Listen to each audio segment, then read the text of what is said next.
Tonight, the federal government set to put the region's dire shortage of doctors under the microscope. And a step back in time as rev heads from across the country descend on a vintage car rally in the mid-north. This is Southern Cross News with Fraser Goldsworthy. Good evening. Local leaders are continuing to seek solutions to a shortage of doctors across the state. A void of nearly 30 GPs in regional South Australia has forced the federal government to take new measures to help fill the gaps in rural communities. They're the people we rely on to tend to our injuries and ailments. But now the health sector itself, around the state, is facing its own emergency, a doctor shortage. At the moment, by my calculations, we're about 29 short across the grey electorate. The lack of rural medical professionals leaving many small communities vulnerable. Anywhere where we've got single doctor practices, it's becoming increasingly difficult to recruit people to take on those jobs. The member for Grey says the Upper Spencer Gulf has been particularly hit hard. I get people contacting me all the time in Port Augusta about the waiting time for doctors and how we're short of doctors.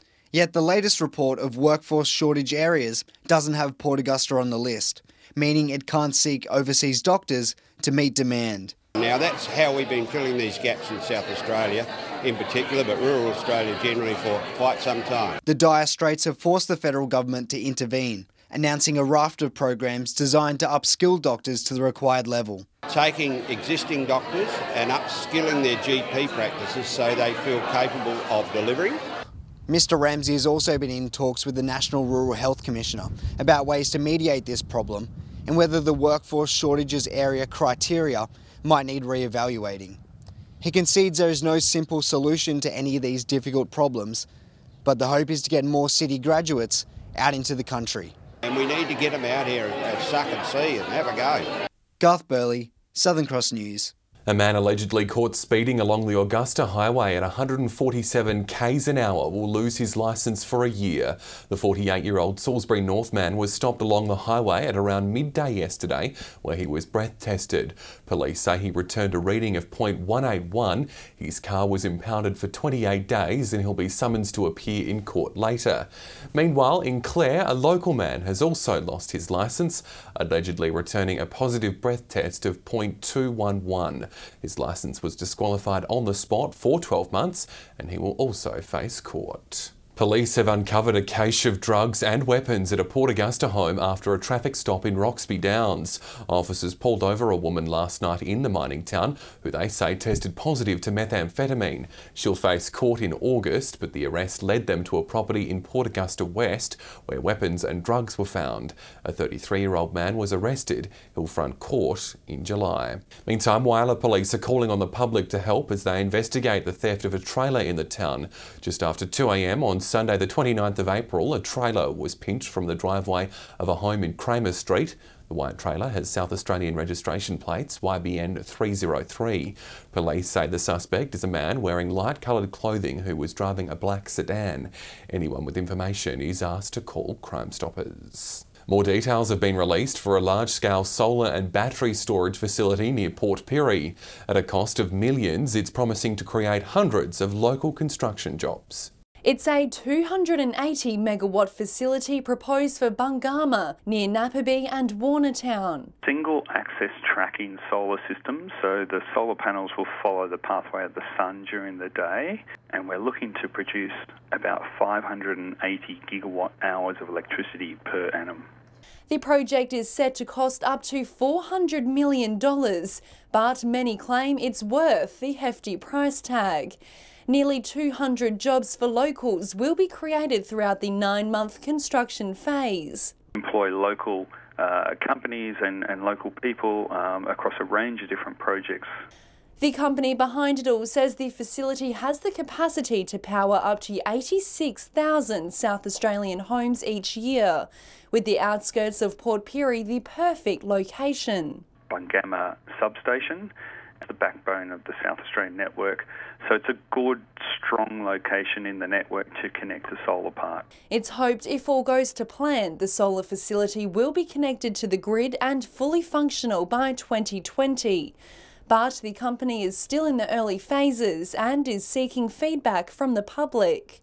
Feedback from key stakeholders, neighbours, local community council, to inform them what we're planning to do and then seek opportunities to work together on that. Rachel Nell, Southern Cross News. Hundreds across the EP have taken part in the international Hands Across the Sand protest in a bid to protect the Great Australian Bight. A record number of participants saw a united voice saying no to oil giants drilling near the region's coastline.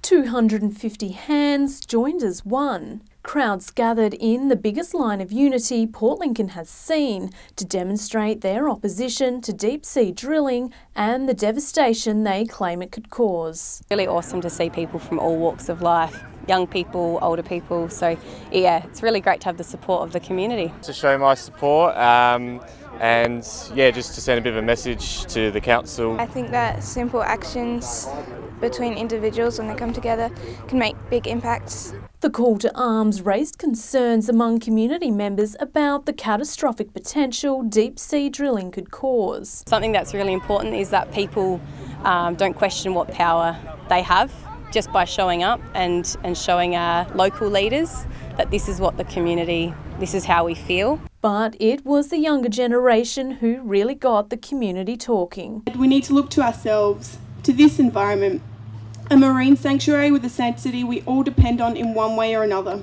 The future now is different since oil proved our fear. Why would someone do that? Destroy our sea so quick. Further up the coast, Elliston also linked hands for the first time, attracting more than 100 people. And the message was clear. Big oil has no right to risk the Bight. Casey Trelaw, Southern Cross News. After the break, nearly 100 classic cars roll into the region for a vintage rally. Details next. AGL has announced it's rejected the $250 million offer from Alinta Energy to purchase the Ladell power station in the Hunter Valley. The energy giant says it completed a thorough assessment of the offer and determined the asking price significantly undervalued its cash flow value to the company. It means AGL will reaffirm its position to close the site in 2022. The state opposition wants to know how the Liberals will ensure low-income households can access solar power. Eddie Hughes is calling on the government to consider implanting Labor's proposed virtual power plant, saying the energy costs need to be reduced. Labor's virtual power plant, launched in February, would have seen 50,000 homes, split between government and private homes equipped with Tesla batteries. Together they'd form a power plant, which would produce a combined 250 megawatts of electricity. One of the region's local members says it would have relieved bill pressure on struggling families. It was initially aimed at people that have not been able to access solar to date. But the new Liberal government has seemingly pulled the plug on the concept since taking office, promising a $100 million subsidy plan. Since the election, Mr Hughes says the Libs have been quiet on how this will work, and it's demanding answers. As long as it addresses this issue about low-income people being disadvantaged when it comes to reducing their electricity costs. It also comes back to this region's future as a solar hotspot, with work underway on a number of solar projects in the Upper Spencer Gulf. Mr Hughes says we're leading the way. He's worried this could be derailed by the anti-renewable section of the Liberal Party. Those people that deny the overwhelming scientific evidence when it comes to climate change. So it is a party with a split personality. Attempts to reach Energy Minister Dan Van Holst-Pellekaan for comment were unsuccessful. John Hunt, Southern Cross News. Vintage cars from across the country travelled to Port Pirie at the weekend to take part in a biennial car rally event. Over 70 classic engines gathered at Paddock Oval before taking to the highway to put on a show. It was a short car ride back in time. From old police patrols and ambulances, there was a variety of vintage cars on show at the Pirie and District's Automotive Restorers Club Vintage Car Rally. There's vehicles from all the 1920s, 30s, 40s, 50s, 60s, 70s, 80s and some modern vehicles in a separate class as well. This two-door 1978 Cadillac, driven from the back seat, certainly a crowd pleaser. The model was initially hand-built for Mary Kay Cosmetics. Now it's very hard to get your hands on. A very rare car, and at this stage there's only 4 of these cars in Australia. While this 1952 classic Holden was also a showstopper. We bought it fully restored. All the motor, everything had been completely done, seats. The cars lined the park before hitting the highway for a joyride to Warnertown, with some cars travelling hundreds of k's just to get to the weekend's event. From the Broken Hill Club, some from Victoria, Ballarat, Mildura. So they've come from far and wide. Drove all the way from Broken Hill, about 450k. Broken Hill, because it's isolated, we do travel a lot to go to different rallies and just enjoy it. Just enjoy having fun with cars. Rachel Nell, Southern Cross News. After the break, the RSPCA's Million Paws Walk returns to the region. That's next. Well, this week is National Volunteer Week, which celebrates the work of those who do so much in our community. The Whyalla Hospital said thanks to its helpers this morning, hosting a morning tea in honour of its 105 volunteers.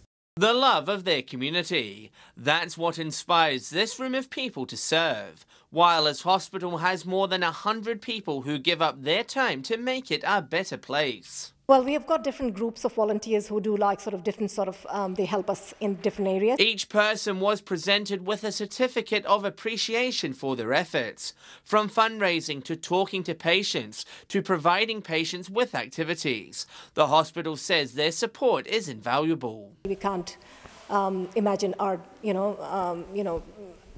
community without the support that we get from volunteers. Trevor Armstrong is as busy a man now as when he retired from work. He's been volunteering at the hospital in a number of roles for over 20 years and says he's still passionate about helping out. It's just something that grows on you, and each year it just gets stronger and stronger. He's encouraging others to volunteer in some capacity within the community. I still do that by explaining to them the reward that they'll get. The love that I get from everybody, it's just magnificent, and a lot of people are missing out on it. John Hunt, Southern Cross News. Dozens of poochers and their pals have pounded the pavement in a return of the Million Paws Walk to the region. The national event is the biggest fundraiser for the RSPCA locally, raising money to find forever homes for unwanted pets. Man and man's best friend out in force. I've got Ella, my little pug. She's a bit puffed. I've got my greyhound Ella, so she was adopted through the greyhound adoption program 6 months ago, and I got my little one-eyed bandit Dougal, and I've had him since he was a puppy. Lots of people, lots and lots of dogs, heaps of families.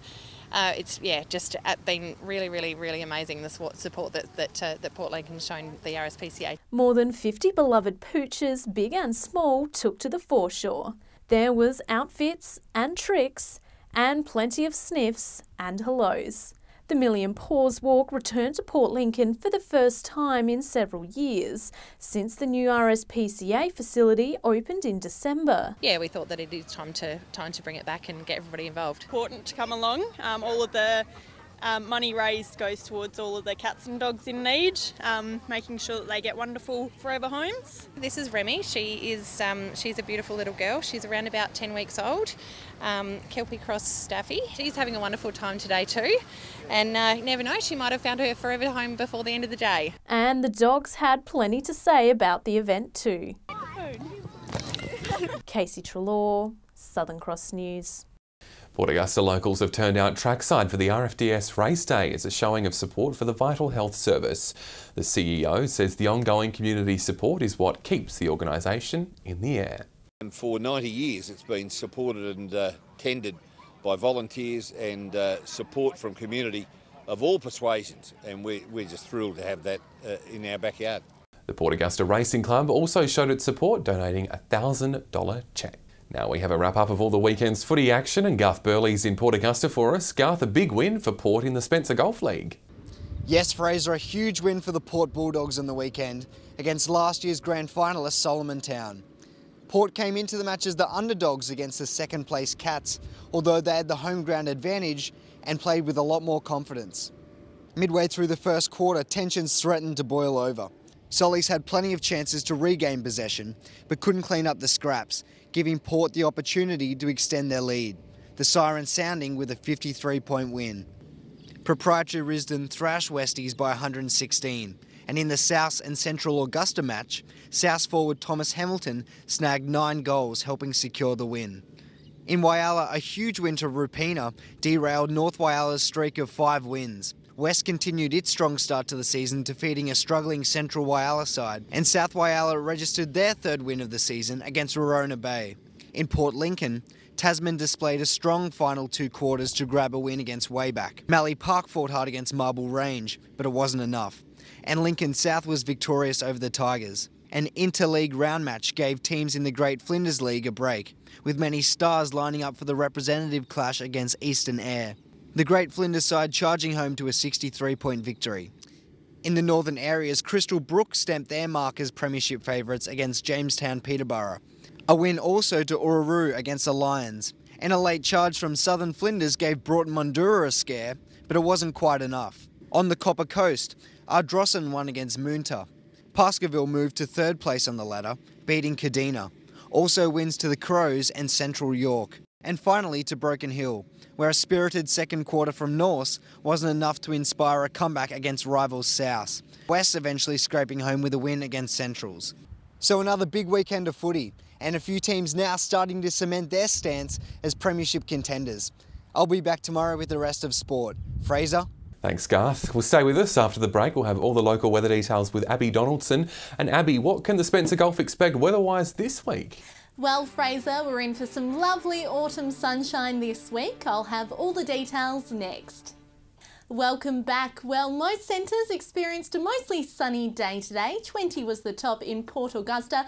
Meanwhile, Port Lincoln saw some light showers and a top of 19 degrees, and it was a fine day in Broken Hill and Port Pirie.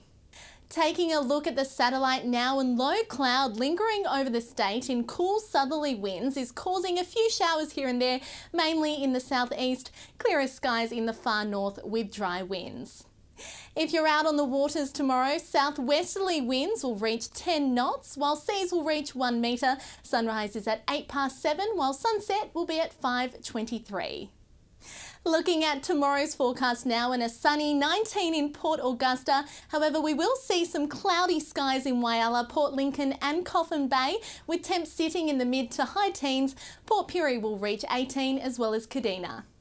Looking at the week ahead, and cloudy skies will clear later by midweek in Port Lincoln with a top of 20. Cleve can expect a mostly sunny week, with maximums also heading towards 20 degrees. Meanwhile, in Woodna, a sunny week with a top of 22 on Friday. Some gorgeous conditions there.